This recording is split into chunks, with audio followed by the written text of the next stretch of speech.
Hello guys, ഇന്ന് കാണാൻ നല്ല ഭംഗിയുണ്ടല്ലേ? വരൂ നമുക്ക് പെട്ടെന്ന് റെഡി ആവും. കറൻലി ഞാൻ യൂസ് ചെയ്യുന്ന സിറം ബേസ്ഡ് ആയിട്ടുള്ള ഗ്ലോ ആൻഡ് ലെവലിയുടെ ക്രീമാണിത്. ഇടുമ്പോൾ ഉള്ള വൈറ്റ് കാസ്റ്റ് മാത്രം അത്യാവശ്യം നല്ല വൈറ്റനിങ്ങും അതുപോലെ തന്നെ പിമ്പിൾസിൻ്റെ മാർക്സ് പോകാനും ഇത് ഹെൽപ്പ് ചെയ്യുന്നുണ്ട്. സെക്കൻഡായിട്ട് ഞാനിവിടെ യൂസ് ചെയ്യുന്നത് വാസ്ലിൻ്റെ ഗ്ലൂട്ടാഹയ സിറം ബേസ്ഡ് ബോഡി ലോഷനാണ്. ഇത് അത്യാവശ്യം പിഗ്മെൻറ്റേഷൻ കാര്യങ്ങളൊക്കെ കുറച്ച് ഇവൻ ടോൺ ആക്കാൻ ഹെൽപ്പ് ചെയ്യുന്ന ഒരു ബോഡി ലോഷനാണ്. സൺസ്ക്രീൻ മുഖ്യം സൺസ്ക്രീൻ അപ്ലൈ ചെയ്യാതെ നമുക്കൊരു സ്ഥലത്തും പോകാൻ പറ്റില്ല. നോർമലി ഞാൻ ഐഷാഡോസ് അപ്ലൈ ചെയ്യുമ്പോൾ ബ്രഷ് യൂസ് ചെയ്യാറുണ്ട്, പക്ഷേ ഇത്തവണ ഞാൻ കൈവച്ചത് അപ്ലൈ ചെയ്തുകൊണ്ടിരിക്കുകയാണ്. അപ്പോൾ ഞാൻ ഐലൈനർ അപ്ലൈ ചെയ്തു. ഫേസസ് കാനഡയുടെ മാറ്റ് ഫിനിഷ് ഐലൈനറാണ് ഞാൻ ഇത്തവണ യൂസ് ചെയ്തത്. ലിപ്സ്റ്റിക്ക് ഈ ലിപ്സ്റ്റിക്കാണ് യൂസ് ചെയ്തത്. ലിപ്സ്റ്റിക്ക് ഇടാതെ നമ്മൾക്ക് പെൺകുട്ടികൾക്കൊരു കോൺഫിഡൻസ് കിട്ടില്ല അല്ലേ? അങ്ങനെ ഞാൻ ലിപ്സ്റ്റിക്ക് വിട്ട് സുന്ദരി കുട്ടിയായി. എന്തോ ഒന്നിൻ്റെ ഒരു കുറവും കൂടെ ഇട്ടല്ലേ. അപ്പോൾ ഞാൻ ഫൈനലി നമ്മുടെ മസ്കാരയും കൂടെ അപ്ലൈ ചെയ്യാൻ പോകണം. മസ്കാരയും കൂടെ ഇട്ട് കഴിയുമ്പോഴത്തേക്കും നമ്മുടെ കണ്ണിൻ്റെ പീലുകൾ നല്ല ബട്ടർഫ്ലൈ പോലെ ഇരിക്കും ഗൈസ്.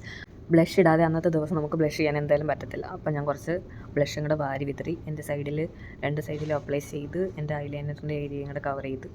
അപ്പോൾ ഞാൻ പോട്ടെ ഗൈസ്, ബൈ ബൈ.